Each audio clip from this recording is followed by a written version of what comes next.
Bahkan ada anak SD bertanya, "Ustaz, kenapa saya mesti sholat? Bukankah yang nggak sholat juga pintar?" Mau jawab apa? Kita sampaikan syarat pintar bukan sholat, syarat pintar belajar. Jadi kamu nggak sholat pun kalau belajar kamu pintar.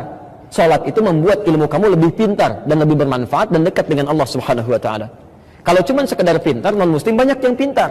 Tapi kalau kamu sholat, kepintaran itu menjadi berkah dalam pandangan Allah, nilainya lebih baik dan bermanfaat dalam kehidupan kamu. Lalu kita tunjukkan orang-orang pintar yang menjaga sholatnya dari mulai awal sampai akhir. Dan kita bandingkan dengan orang pintar yang tidak sholat, bagaimana hidupnya. Dan di situ dia mulai paham, oh begini ya, Masya Allah. Ketika pelan-pelan dia mulai dekat dengan Islam, dan alhamdulillah tidak sedikit yang kemudian menghafal Quran, jadi penghafal Quran dan cukup baik dalam ibadahnya. Jangan mengeluh karena tidak ada ayat di Quran untuk mengeluh. Kalau ada satu ayat saja untuk mengeluh, insya Allah saya orang pertama yang akan mempraktekkan ini. Betul, nggak ada ayat di Quran tentang keluhan. Jadi kalau Anda sedang punya persoalan dalam hidup, jangan mengeluh, karena mengeluh hanya menambah persoalan. Jadi terima, ingat, terima dengan sabar. Bisabri, terima dengan sabar. Ingat ya, saya sering sampaikan kalimat ini. Kaidah masalah di Quran itu diikat dengan dua ayat utama. Ayat pertama ada di Al-Baqarah ayat 286. Kaidahnya berbunyi, la yukallifullahu nafsan illa wus'aha. Jelas, la yukallifullahu nafsan illa wus'aha. Allah tidak mungkin memberikan ujian persoalan hidup pada seseorang kecuali ia mampu mengatasinya.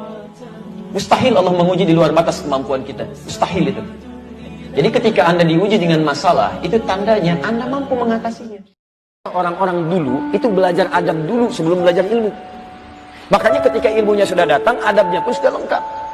Di kelemahan orang-orang sekarang itu cepat mengajar ilmu, ketika belajar adab ilmu pun gak dipakai. Jadi mencari ilmu pun ada ilmunya. Ilmunya disebut dengan adab. Jadi ketika antum mencari ilmu dengan adabnya, maka ketika ilmu dititipkan oleh Allah kepada diri antum, ada ilmunya, maka ilmu itu akan bersanding dengan adab. Bicaranya pakai adab, sikapnya ada adabnya. Bagaimana adab seorang guru kepada muridnya, adab seorang guru dengan lingkungannya, adab seorang guru yang mempraktekkan apa yang disampaikannya, ada. Saya ingin berikan nasihat kepada para penuntut ilmu. Kalau kita masih dalam posisi belajar, Anda jangan menilai yang mengajar. Apalagi mengeluarkan kalimat-kalimat yang tidak beradab. Itu tidak baik. Tidak baik. Fokus pada pelajaran, dapatkan ilmu dengan baik. Setelah mendapatkan pengetahuannya, maka dengan adab itulah kemudian Anda mengajar. Kalau Anda mengajar tanpa adab, maka bagaimana kualitas muridnya nanti? Ustaz, saya sudah berusaha Ustaz ikhtiar untuk melamar seorang akhwat. Baik, Masya Allah, kan sudah saya persiapkan dan akhwatnya juga sudah siap untuk menerima. Tapi ketika saya akan lamar, tiba-tiba sudah keduluan dilamar orang lain. Masya Allah. Dan akhwatnya menerima katanya ya. Yang baik ketemu yang baik lagi. Yang kurang baik ketemu yang kurang baik lagi. Kamu menginginkan sesuatu, Allah menginginkan yang lebih baik buat engkau. Karena di tulisan terakhirnya, saya ingin kembali menghafal Quran Ustaz. Sudah sekian juz saya hafalkan, saya ingin sempurnakan sampai 30 juz. Maka saya sampaikan berita baiknya. Barangkali yang Allah sedang siapkan untuk Anda adalah jodoh yang bisa menguatkan hafalan Anda dan menjaga Quran Anda sampai dengan kembali kepada Allah.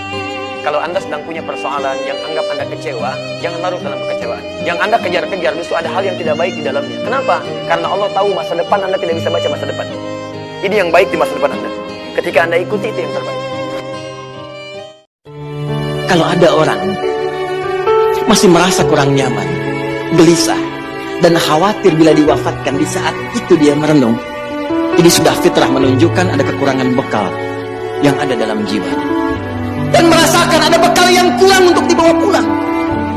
Yang paling mencengangkan dan paling irasional, sudah tahu bekalnya kurang, sudah tahu yang kemarin itu masih banyak kurangnya, kok sisa yang diberikan masih main-main juga, kok sisa waktu yang diberikan masih belum serius juga.